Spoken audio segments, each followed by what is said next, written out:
Welcome to another episode of Prime Focus, the twice monthly program that spotlights issues of concern to individuals, families, and communities with a view to bringing about better action in the lives of many people through the education and awareness that these programs create. We hope that this program is going to be an exciting one for you as always. I'm excited to have an expert in the house. Yes, I use that word carefully, expert in the house. I know every episode I'm always saying I'm excited, but I am truly super excited about tonight's episode. And I would invite you to get your friends on because today we're going to be talking about caregiving and social care. And even if you thought you knew something about these topics, you're going to learn a dimension of it you probably have never thought about or make you think more deeply.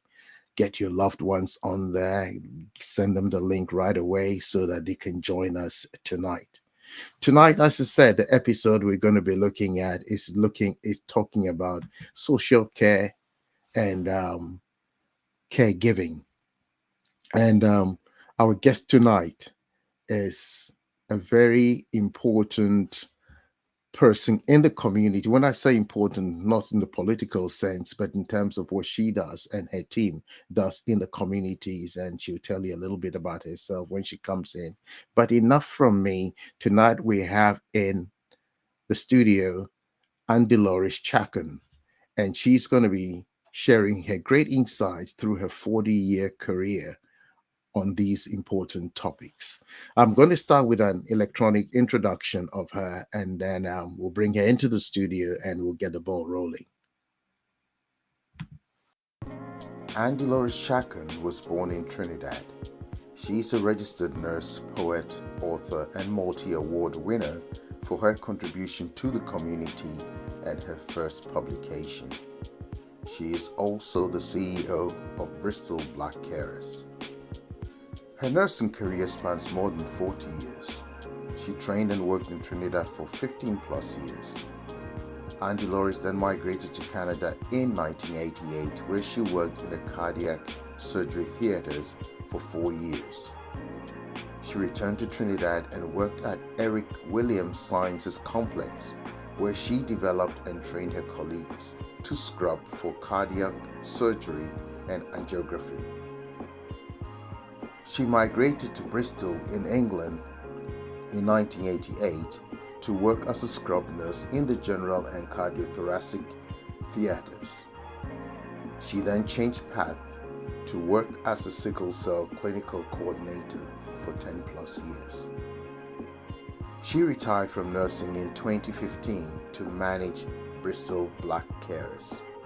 The charity assists, supports, and empowers young and adult carers who care for their loved ones at home. Anndeloris is passionate about helping others. Her drive is towards helping others understand that they have the power within them to make changes. She campaigns for health and social care to realize that the power is in the individuals and therefore should try discussing rather than prescribing changes. Her slogan is, "Your health is your wealth and only you can spend it."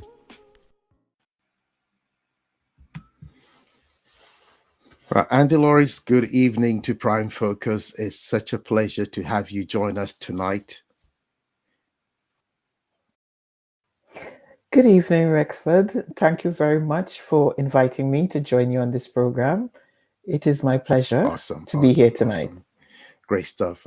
First of all, are you in the UK? Are you in the Caribbean? Well, I'll say I'm in both places right now. Okay. Physically in the UK, but mentally in the Caribbean. Okay. Right. Okay. Thank you again for joining us tonight. And our audience, please give a round of applause or welcome put in the chat to our guest tonight.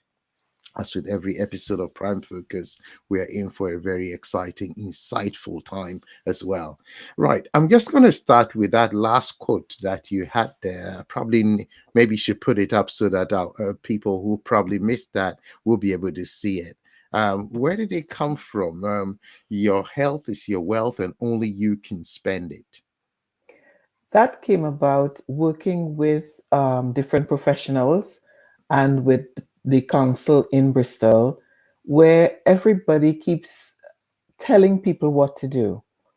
And it just came to me that we keep saying your health is your wealth, but what else does it do? Your health is your wealth. What do you do with it? And living your life is spending it, and you're the best person to spend it. So that's where that came from. Right. Awesome. So you're the best person. I know you're also a poet. And I know speaking to you sometime last year, you just blew me away with certain phrases I guess you have picked up along the way with your work. Maybe I'll pick up some of them as we go along. But I mean, there was one that you had. I think you said something about stress, and I think that I wrote it down. What you said, but I'm not sure exactly where I put it. What did you say stress was? Stress, when thinking about the word and trying to find a meaning for it, I couldn't think of anything else but to develop an acronym. So it is stretching the raised emotion silently and secretly. And that is what we do. We have things on our minds. We want to do something. We keep it inside. We bottle it up. We keep hiding it. We don't discuss it. And then we explode. And when we explode, we get ill. So stress can be a factor to ill health. Wow. Interesting. Let's come to the main focus for tonight. What exactly is caregiving? I mean, we hear the term all the time, and that's the title, caregiving and social care. So I want to start with the caregiving. What exactly is it different from the social care? Yes, caregiving is different from social care because caregiving is the attention that you share with someone else, and people have put a limitation on what they think caregiving is only in the hospital or only when someone is ill and you assist them, they put that down as caregiving. But caregiving is the love and attention that you give to those around you and to yourself. Social care encompasses everything around that: your housing, your finance, your general well being, your ill health, all those other things contributed. But caregiving is that attention that you give to an individual who needs help or comforting at that point in time. Okay. So you could say they're both important. One is not more important than the other. They create a balance. And Okay. if it's balance, you have a better sense of well being. Okay. When we think about social care, I mean, is it something that's relevant to all communities? Are there what are the common maybe kinds of services that might be available? Somebody say, okay, I keep hearing about this thing about social care and so on. It's for some people, it's not for everybody. What would you say? Is it really relevant to every community in the UK? Yes, social care is relevant to every community because every individual needs some sort of support. And social care can come from professionals, it can come from relatives, it can come from friends. And we have limited social care to being that aspect of being placed in a nursing home or getting a care package. But social care is much more than that. And that's what I want individuals to realize. We all contribute to social care of the individuals that are in our midst, not just who goes into hospital or who is in a nursing home. We have more people that are unwell living in the community than in the hospital or the care homes. So social care is not limited to there. Again, when someone comes out of hospital, may not need to have a care package, but your friends and family or whoever's around you would come and say, do you need assistance? Can I get your groceries for you? Can I do this? All that is part of social care, and we don't identify it as such. And during COVID, it was massive. that people realized that they had to volunteer to help their neighbors, and that was social care to its entirety. Right. So, a colleague of mine who would often go shopping for some of her neighbors during that time because they couldn't go out. That was all part of social care, even though it was It informal. is. All right. Okay. It is. And we don't realize that we do it. Hmm. And my aim is to help people realize that care goes on outside of the institutions. It's not only in the institution. It continues. In other words, it could be everybody's responsibility. It is. And we are the ones to change it, to make it to what we need for ourselves, not to be dictated to about it. Because the system has been made as a 9 to 5. People fall ill outside of those hours. So who covers the unsociable hours? Friends and Hmm. relatives. So Hmm. you're delivering social care. But people don't want to package it as that. But it is, because when someone gets ill in the night, the friends or relatives stay up with that person all night until they could get to the hospital. Hmm. And if they don't comfort them, don't give them the medication that they need, or water, a simple thing like that during that time of need for the health service, then everybody would be in a worse off situation. Hmm. Hmm. You sort of partly answered that because my next question to you was going to be, so who exactly is a carer? Carer is Legislation refers to carers as the individuals who support their loved ones with a medical, physical, mental, or emotional condition in the home, in the community. A Hmm. carer doesn't have to be living in a home to care for someone, because we have people living in London that have elderly relatives in Bristol, but yet still they are not considered carers because they're not close by. But I would ask the question, who telephones them in the night? Who Hmm. checks that they did eat or didn't eat? Who would find out whether the care workers have come in to support them, that they need the support? Is the carer. So you do not have to live in the same house with someone who is unwell to be a carer. Hmm. And carers span from children to seniors in their 90s, because family have moved away, and husband and wife are the only two together now. Hmm. So they are carers for each other. Wow. And nobody thinks of it like that. And we fail to realize what strain it is on the individuals, because the role of a carer is different to your role as a member of a family. When a wife becomes a carer, her role as a wife becomes secondary. The role of a son or daughter becomes secondary. And we don't appreciate that that time is needed for those relationships. Hmm. This is so insightful because many people would have been going around with misconceptions about who exactly a carer is. Yeah. Wow. Um, I want to pick up from the next word I actually put down, misconceptions about social care, especially care homes. Let's talk a little bit about that. I'm going to ask you soon to maybe give us a little bit from your own experience, but let's maybe before we do that, maybe give our audience a little bit of a background as to who exactly is Anndeloris Chacon. Because I was Oh, very impressed reading your profile, seeing the intercontinental things that you had done. well, Anndeloris has been, what must I say? My only career prior to this was in nursing. Okay. I never applied for another job. This was my first application into nursing. I got into nursing same time I applied, and have stayed into the profession until I retired in 2015. And that was from 1980 to then. But I still remain a registered nurse because my skills are still needed in the community to teach individuals how to take care of themselves. Hmm. I am also an activist as some people would term it, in my community, because I like to see things change, and any way I can help change happen, I will contribute.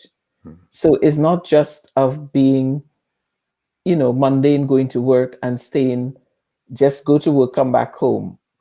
I become involved in where I am employed and the community that I'm in. And I used to be a union rep for Royal College of Nurses in one of the hospitals that I worked in. Yes. And also at the time when they used BME, I was one of the core group members that supported BME staff in the hospital. mm, Within the community, I joined, became a director on different voluntary groups. And one of them was called Studio 7, where we helped young people who didn't have a gateway into performing arts, and we helped them to develop their skills. And it's beautiful seeing young people who self harm, who get into trouble, be so constructive when they mm. have so much talent. So, those are just some of the things I got involved in Right. being here Obviously, in the UK.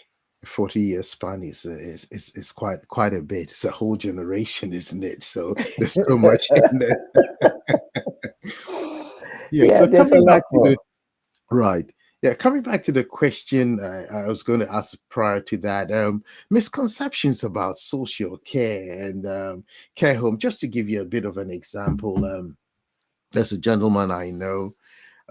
We used to um, attend church together, and he started having physical challenges with his health, and soon he wasn't able to walk properly, and then I stopped seeing him altogether. But then he was put in a care home, and I think a lot of people were not happy to hear that he had been put in a care home. And later on, his wife, in a way, disappeared. I mean, she couldn't take it any longer. You wouldn't be critical of somebody like that, would you? A carer in a situation like that. No, because no one knew the journey she had until she Mm, reached the point mm, that she couldn't take anymore. Because, mm, like I said, her role as a wife became null and void. mm, And caring for someone 24/7 is both physically and emotionally draining. mm, And if no one got into there and gave her some time out, she would have burnt out. And you would think somebody who can't get up and walk, you have to bring things to help them do their toileting to the bed. You have to tidy them to do that. You have to prepare their meals. You have to ensure they eat. You have to take care of everything to support them because they mm, can't do it for themselves.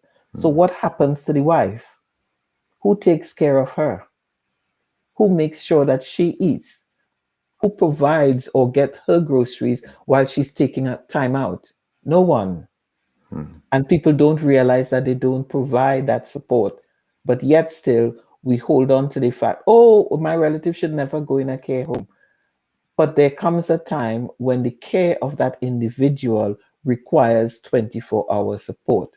mm, And if someone has been doing it at home for years and they say, I've had enough, then they've had enough because they most likely might die before that person due to burnout and ill health. So we need to find out the journey of that person before we comment. mm, Nobody knows what was going on in that home behind closed doors in terms of what she had to do, bath him, change him, dress him, then see about herself, then come back to him. So the process is not easy.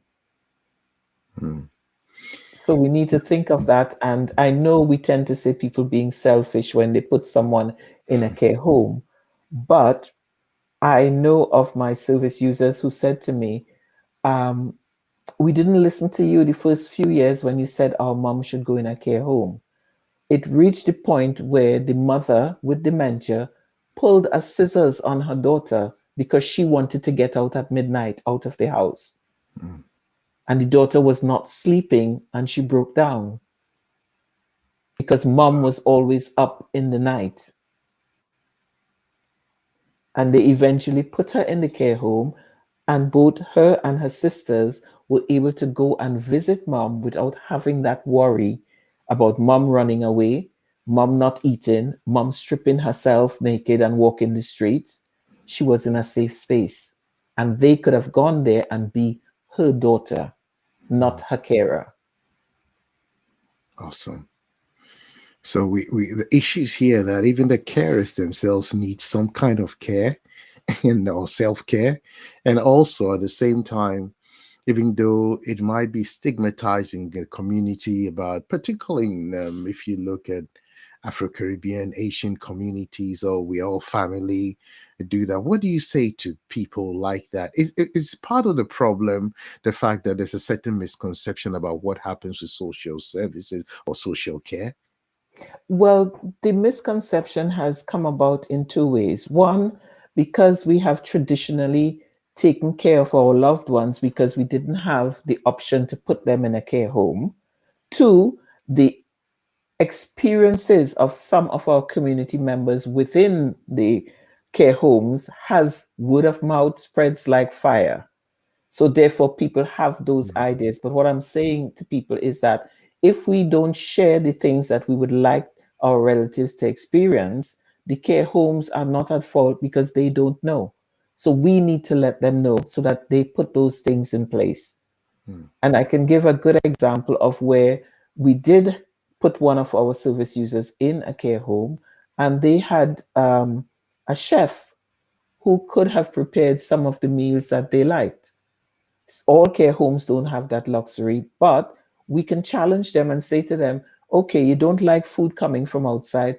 How can you get your chef to learn how to prepare some of those meals?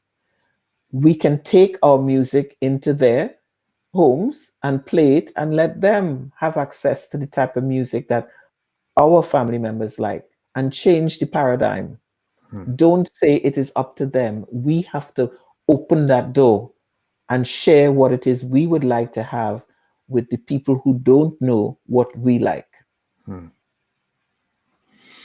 Wow.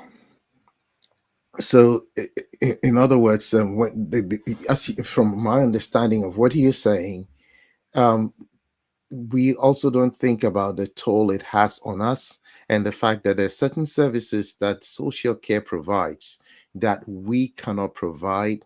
We think we can, but we find out in the long run that we can't provide it. So it's better for them to go to those places that can make the provision so we can safeguard our own sanity or avoid stress. Minimize the stress, yes. Okay. Wow. Because again, when you think about it, in a care home, you have different shifts covering, it's not one person. When that person is home with you, it's you alone that has to do everything. And doing everything means that you do nothing for yourself in that That's context. right. And Mm, almost 80% of some carers do have work part time or full time. So they are doing everything around what they're doing. mm, So they're doing two jobs unknowingly. mm. Yeah, which So can when it take its becomes too toll. much, yeah, Yeah. Mm, when it becomes too much, we need to ask for help. And sometimes help can be getting someone to sit with your relatives so that they're occupied and you have half an hour of time to breathe. But then the information needs to be clear with the person who's coming to do it, because sometimes somebody come to help you and you're taking a five and, oh, what you want me to do again, where you want this put. So if all those things are clear, then you would not be interrupted. But mm, if you're going to be interrupted all the time, then it makes no sense having somebody come in to help you. mm. Okay. Yeah, before we go on to, I want to ask a couple of questions in the caregiving area. So you've explained that okay, people can help at home, and but then also they can access these services. Do they necessarily have to go into a care home if they don't want them home, or is there a middle ground somewhere? No, they don't have to go into a care home. There are some people I know who could have remained at home instead of going to a care home if there was the correct support given to the family. Because, again, like the young lady whose mom was up and restless in the night, if there was a service in the community that provided night support, then somebody could have gone into that home and sit and cause that mom to be occupied during the nighttime, which she now is fully awake, so mm, that the daughter could have slept. But there aren't many services that do that, mm. Okay. because we only think of delivering night service for people who are terminally ill. But the terminally ill people aren't the only ones that need a night service. More and more people are finding out that people with dementia needs a night nurse, a night assistant, whatever you wish to, but someone to be with them at night, because their time clock has, they are up in the night rather than the daytime. Mm. Then Wow. you also have the option, if we had more daycare services in the community where we can take our seniors. And I think we should try and mix it with daycare with the children and with the older people. I have seen Mm. it work in other places where they've found joy with each other, where the senior person is now like a child. So they played childish games. So we can make a mix and match and put in all the safeguarding and all those measures in place to make those things happen. Interesting. Yeah, because the thing about it is that once a man, twice a child. Mm, When the brain is gone, because you revert back to your childhood. mm, And if there are games that a person with dementia love to play and a child wants to learn, why not you put the two together? mm. And then we have some healthy seniors who wouldn't mind sitting down reading to a child. There's so many little things that we can make or supervise. Someone who's been an artist or a musician, they could teach those children those things, but we are allowing those skills to disappear as the Mm. people die. Yeah. Mm. An interesting proposition indeed.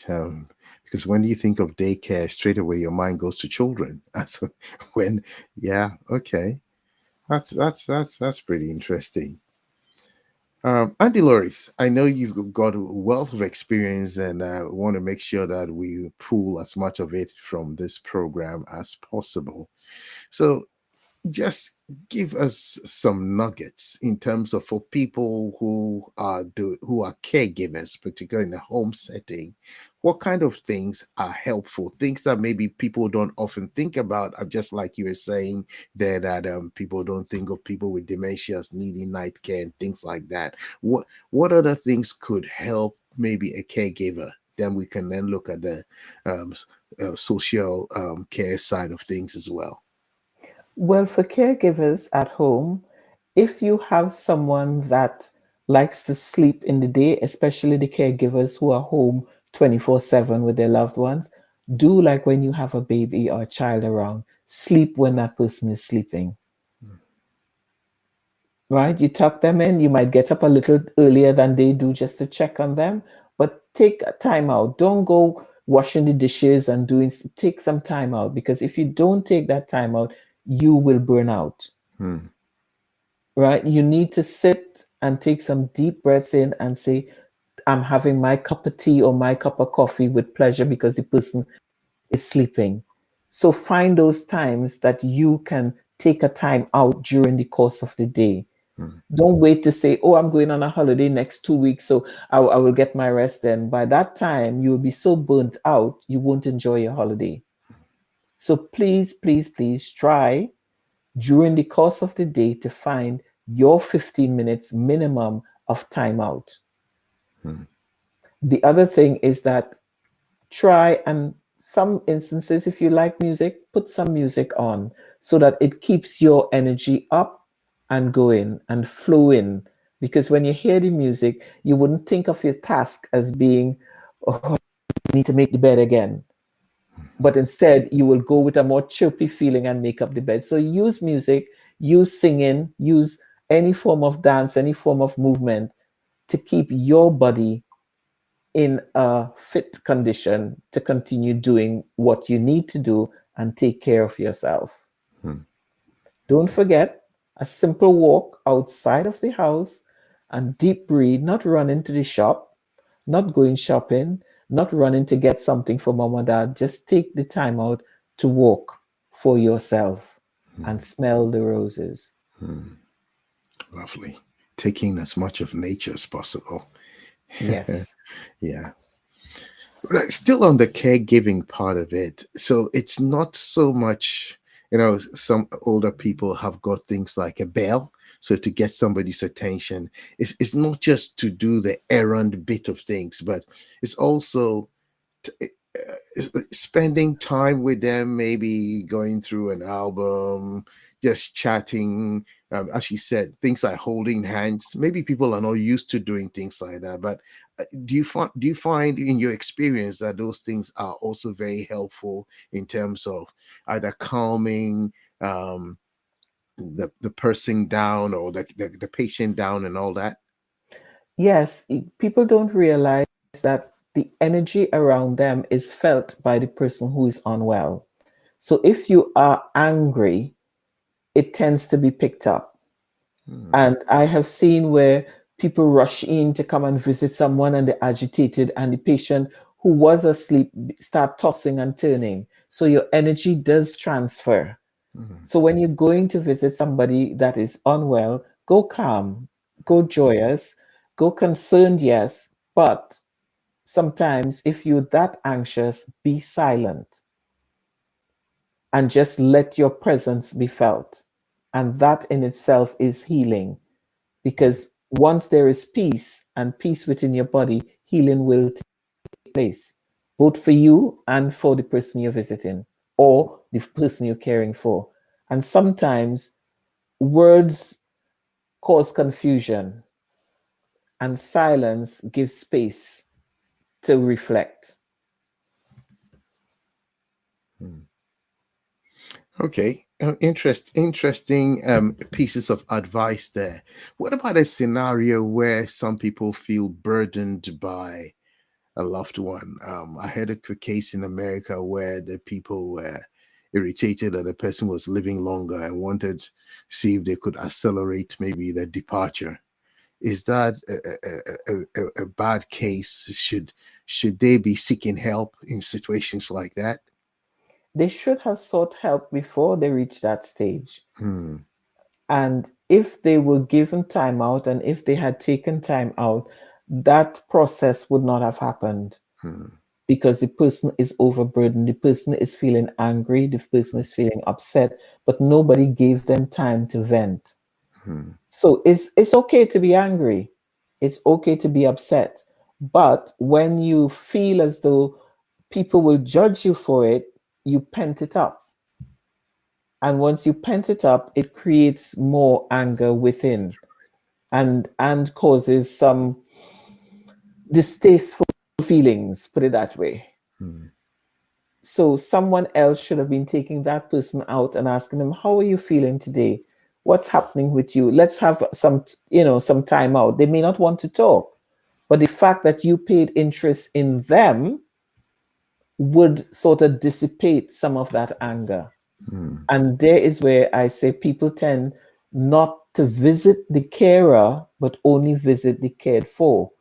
And we need to visit the carers because they need some time to talk to someone, have a laugh, and feel good, feel as a human being, not Hmm. feel as though they are just their burden to care for someone else. They love them, Hmm. but they need time for themselves and feel as though they have someone else to talk to. Hmm. So we need to call them as well Hmm. Hmm. and ask them, how are you today?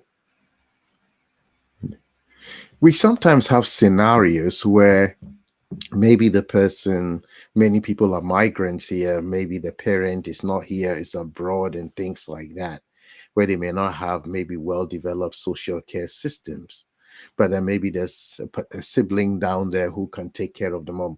Should everybody chip in, even though they are far away, with maybe the things like the calls you're talking about, and not just think, okay, maybe we're sending money or we have somebody there to take care of it? Should all maybe siblings all be involved in a process like that in their own best way? Yes, the thing about it is that not every family member will agree with what is going on and always have comments to make that things could be better. But Hmm. if you're not in this situation, you would not know. But it would be good to give some appreciation to the person who is there. Hmm. because they are isolated, they are cut off, their life has been put on hold in order to ensure that their parent is well taken care of. So other family members should take that into consideration and don't jump the gun and say, well, I send in money and this should be better and that the money does not wash the person, does not feed the person. It only pays the bills. It doesn't give the other caring aspects. Awesome. Awesome. Thank you so much for that. I've heard of also cases where, but that's maybe people who can afford it, who maybe bring nurses to their home, maybe to take care of somebody with maybe dementia scenario and things like that. Is that something you would advise to do, or would you think it's better for them to go into a home where they can have the 24-hour care? No, it all depends on the level of care needed. And if they can afford a nurse or nurses, shouldn't be a nurse because that nurse will get burnt out too. Nurses or healthcare assistants or care workers, it should never be one person taking care of anybody who is ill. 24-hour care is not an easy thing to do. And the ideal thing would be for them to be able to stay at home because they are in familiar surroundings. They are hearing the conversations that they can recognize. They are getting the food that they normally eat and don't have to think about it. So you have all those factors that create a better space for that person. But if that person is home alone and not interacting, or go to a care home and not interacting, they will still diminish. Their healthcare condition would go down. It's the interaction that is important because we can send people in for a 2 hour, 1 hour session, but what happens to the other 8 hours in the day? The brain is not stimulated. So even though we think we're giving care, if we don't have that person stimulated by other people being around, we only given a fraction of the care that we should be given. So we need to think about that. Is that person going to be home alone? Is that person going to have their grandson or their granddaughter or somebody drop in and have a chat with them to get them thinking? Those are the things we need to think of in planning care. What is happening during the course of that day? Wow, very, very, very insightful and very reflective at the same time. I'm going to let us take a quick break, and when we come back, I'm going to ask you a little bit about yourself again. Maybe I call it chapter 2 or chapter 3 of your life, leaving to go start something completely different. But let's take a quick break, and then we'll come back again.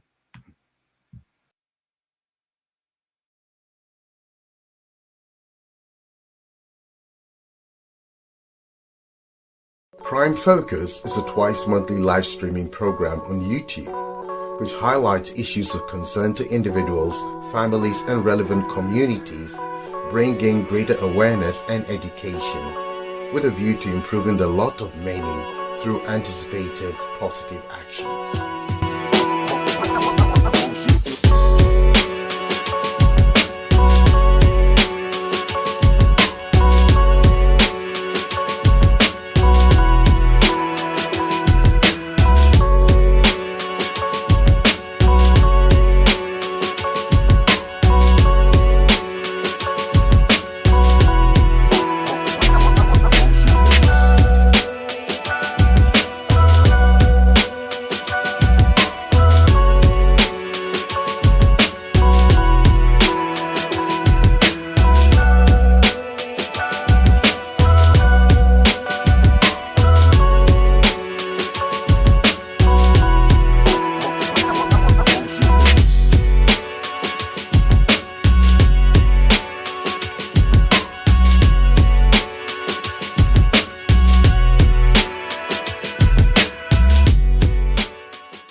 Join in our conversations and subscribe to the channel too.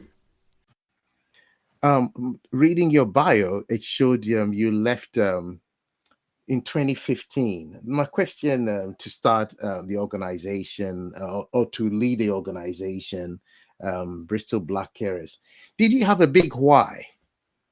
I mean, I'm sure you were enjoying what you were doing and all that. Was there something that you felt you could no longer provide in an environment like that that made you step out? Yes, I used to work in the primary care trust and I was Okay. transferred into the institution, the hospital, to work with the sickle cell patients. So I no longer had the ability to visit my patients in the community like I used to and go about doing educational sessions on sickle cell. Hmm. And it felt, well, my patients pointed out to me that I was losing my spirit. And they said to me, don't stay here because of us. And if they picked that up, I said, no, it's time for me to go. And then Hmm. I looked at it, and my reflection was that in the hospital, I'm doing one to one, but in the community, I'm doing the masses. Instead of educating one person, I'll be educating families, and more Hmm. people will have self empowerment to make things change for Hmm. themselves and maybe for others. Okay. So that was the push that I got. All right. Okay. So what exactly does Bristol Black Carers do? Well, I'm proud to say Bristol Black Carers support individuals who are carers in young carers, adult carers, parent carers to navigate through the health and social care system, put it that way, in Hmm. order to get what they need to support them to care for their loved ones. And we cover a wide range of services in terms of we do applications for benefits, housing, write support letters. We attend appointments with them because sometimes Hmm. you go to an appointment and you seem as though the person keep passing you by. Every time you say something, they just brush you off. But when a third person is in there, they tend to pay a little more attention. Hmm. So it has helped in some instances. For example, one of our service users thought she had a mental health problem, but was never diagnosed. And I accompanied her to her GP, didn't say anything, just sat in there. And following that visit, she was referred to the psychiatric team, got a diagnosis, and was put on medication. She said, you know how long I've been telling my GP this? And this is the first time she's listened. So sometimes it's not just writing a letter or saying, yes, we support, but physically being present makes a difference to give them the strength to Hmm. question further. And during COVID, we did Meals on Wheels with Flavor, and we delivered over 3,000 meals to individuals who were vulnerable, carers who were taking care of their loved ones, didn't have time to cook for themselves. And it paid off when someone who suffered with epilepsy said, the day you sent the meal for me, I had a fit and I was able to get up, take the food out of the fridge, warm it up, and eat it. Normally, I would have skipped a meal. Hmm. So, there and then, it showed me that it wasn't just providing a meal, but giving somebody the opportunity to continue taking the medication. Hmm. So, these little things are important. Right. And for anybody who is a carer listening, we can understand that it's not just the concept of okay, administering things or helping pick somebody up who is falling from injury, but those extra little things, all like one of the supermarkets will say, every little helps, in Yes, helping to it make them does. better. Yeah. Hmm. It does. And sometimes, because I am a registered nurse and I've worked in intensive care, sometimes for the relatives who are not speaking and not being able to respond, reading to them and talking to them, holding their hand, it does make a difference. So don't feel there's nothing you can do when somebody seems unresponsive. You can still hold their hand, you Hmm. can whisper sweet things into their ears if you want to, mom, I love you, dad, whatever it is. And they do hear you. And Awesome. you will see there will be some response, maybe an eye wink, and there are little things that happen. So Right. we shouldn't give up on our loved ones. Awesome. Awesome. Awesome. Oh, this is so insightful. This is so good. I want to come to something on the profile again that you had. You talk about helping people, but you don't use the word empowering. And you said something about wanting social care, health and social care, to understand that the power is in the individual. Can you explain that statement? Power is in the individual.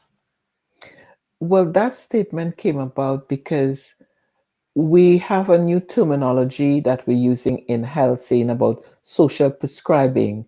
And from the time I heard that word, I said to them, why are you saying social prescribing? We're not supposed to prescribe to people. We're supposed to help them Mm, make the decisions. And it constantly, when you look at the health service, is a prescription you get. There's no consultation, there's no discussion, there's no helping you to find the solution.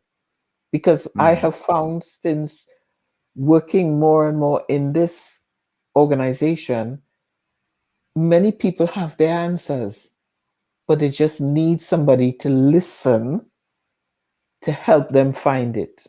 mm, And if we don't listen, we will always go down the path of giving somebody something that they don't want mm, and have to start over every time they come to us. There's no continuity of care. It's always, okay, we change this now and see what happens. Talk to the person. And they would say to you, that didn't happen. And I say, oh, well, okay, then. Well, you need to do some relaxation exercises. What do you do to relax? And they would say, I don't really do anything. But what do you think you can do? mm, And I would say to them, have you tried walking? No, I don't like walking. I said, well, just walk 10 minutes for a day and see what happens. And that's what we need to do, encourage them to do things and give them suggestions so they take back control. Because we could tell somebody lose weight. Yes, but how do they lose weight? What do they need to do to lose weight? Do we have that discussion with them? Stop eating this, stop eating that. No. If you sit and you talk about the nutritional value of food, do you realize that if you eat bread in the morning, chips lunchtime, then bread again, then bread, you have eaten too much carbohydrates for that day? And carbohydrates converts into sugars in your body, which then in turn add to your fat. It will make them think. mm, And then they will start looking to see, well, okay, then if I have bread here, I might have more fruit here. The choice would be theirs. They might have more vegetables. But we keep telling people, go on a diet, lose weight. What does that mean? mm, We need to break that down for people to take control of their health and make the changes. mm. Because without us, there's no health and social care. We are health and social care, Yeah. right? We are the ones that health and social care functions off of. Is the individuals and the people in the community that have a diagnosis. Mm, Is not health and social care in the wind. Is the people you're talking about. So that is our domain to control.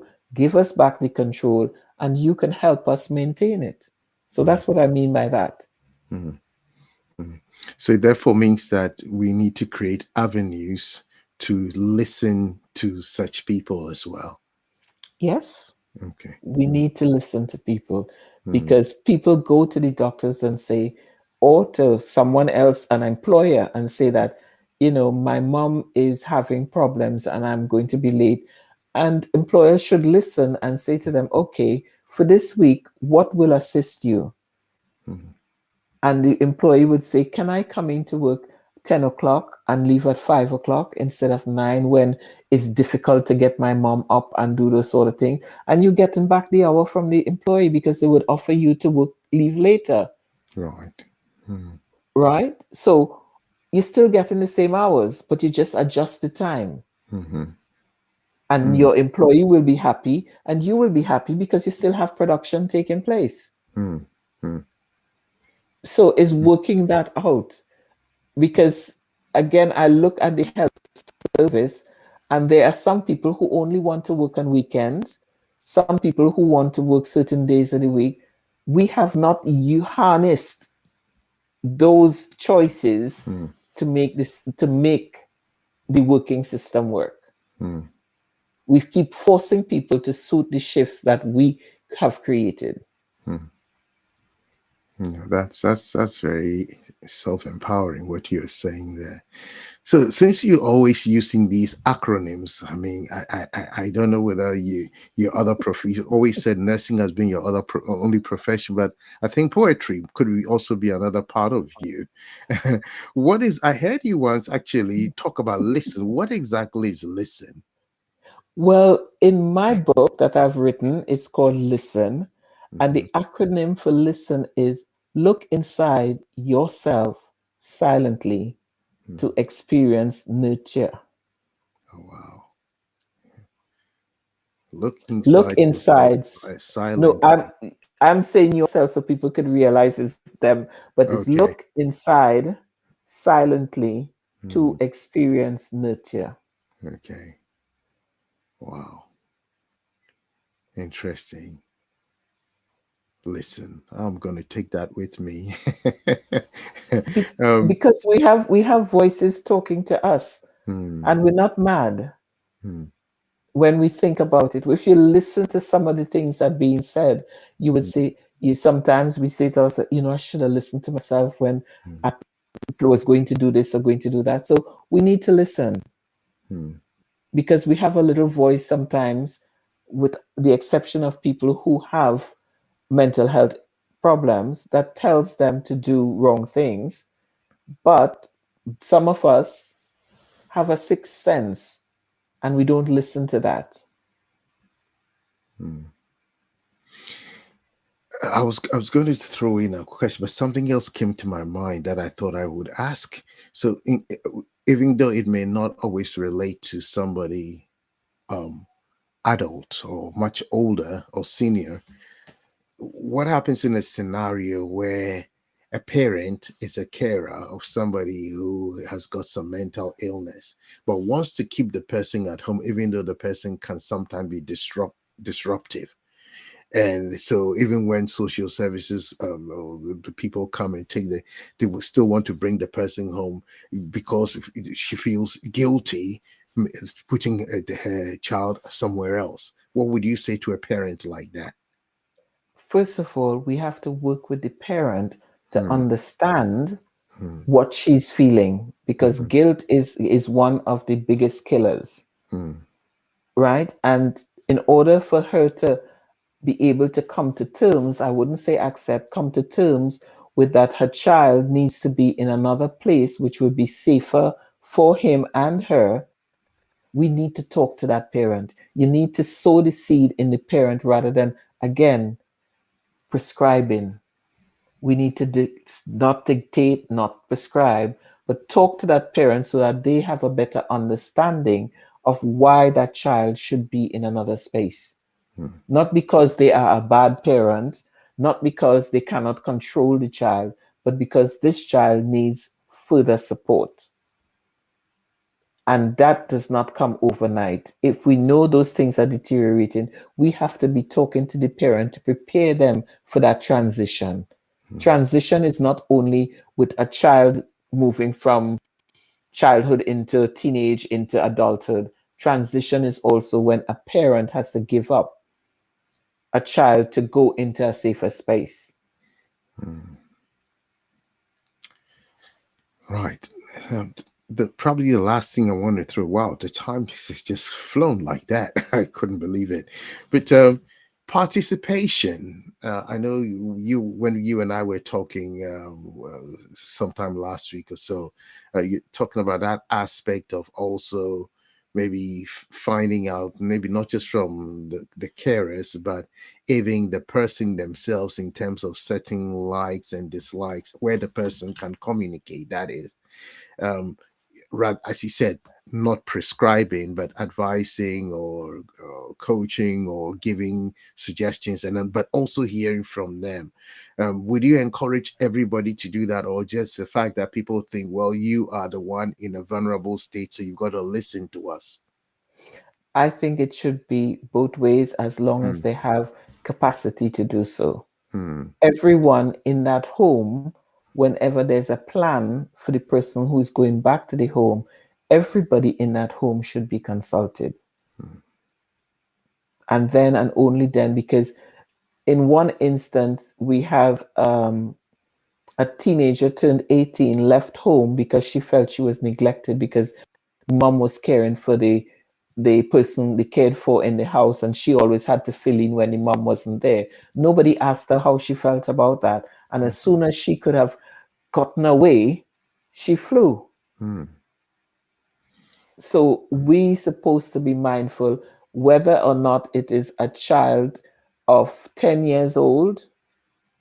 We supposed to talk to them in their as far as they understand, and let them know. We keep saying, oh, that's big people talk and not for children, but we don't know what the children are harboring inside if we do not speak to them. We hmm, don't have to use the big terminology. Make it simple as possible and say, Nan have to come and live with us now because she's not well, and how you think you will feel about that, and what, talk to them. hmm, If it's a teenager, talk to the teenager. What impact it will have. Their privacy, non opening the door when they're in the room because nobody knew that she was walking around, that sort of thing. So hmm, everybody in that home should be a part of the care plan once we're hmm. keeping somebody in the home. Awesome. Hmm. Thank you. I'm just reading in the chat. Carmen says, very good, interesting. Thank you.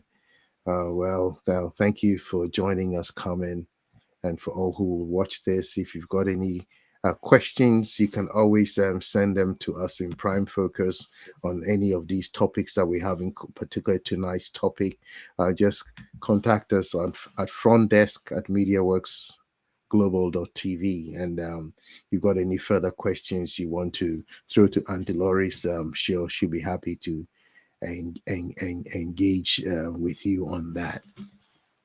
Right. Anndeloris, this has been a very exciting session together. I'm going to ask you, in sort of wrapping it up now, maybe what your final thoughts might be, maybe to our audience, somebody here who is a carer or a potential carer, or somebody who is being looked after, who might be listening. What would you say to any such person? Some may be feeling a little overwhelmed, stressed, or not sure exactly what next to do. What would you say to them? What I would say to them is that however you're feeling, it's okay to feel that way, but find someone that you can speak with Mm, and share that feeling so that it becomes lighter on your shoulder, and then you'll be able to move in a direction of which way you want to go. mm. Yeah, so need to find somebody they can trust, that they can talk to about issues. Okay, Yes. right. Okay. It doesn't have to be going to see a professional. No, it doesn't have to be a professional. It could be a Okay. friend, Hmm. and you just, or it's a church member that you feel comfortable with, and just Hmm. say that I'm feeling frustrated, I'm feeling tired, I'm feeling overwhelmed, and it's fine. Hmm. It's fine. So then you'll be able to say, what do I need to do to change this feeling? Hmm. And one of the things that I tend to encourage people to do is to keep a journal. Oh. Start writing things down, because then you'll be able to go back and say, yes, I did change what I was doing. And that is a point of achievement. and a point of celebration. Every little step that you make positively is a point to be celebrated. Okay, so it's something that when they have that journal, they journal everything towards the kind of goals that they would give in themselves. Is that what you're saying there? Yes, Okay, yes. right. Because Okay. it's a little, what must I say? I learned some years back in early in nursing, they said, when you think about something, write it down, read it out, and then set your task to accomplish it. So don't keep it in your head Hmm. It's good advice. because it doesn't have enough space for all the thoughts that you come up with. Yeah. Hmm.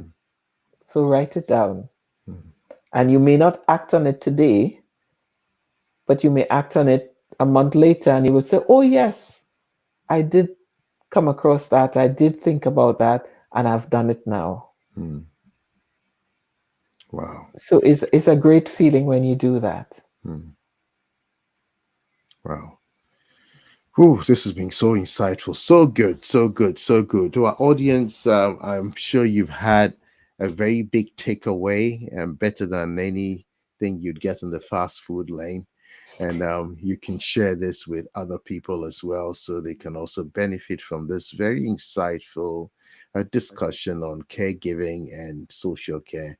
Anndeloris, I'm going to say a very big thank you to you. I know you're so busy, but making time out to join us, and we're very appreciative having you on Prime Focus tonight. To our audience, I want to say thank you for joining us. To those of you who will watch it again, please make sure you share it with other people. Subscribe to the channel too if you found this beneficial.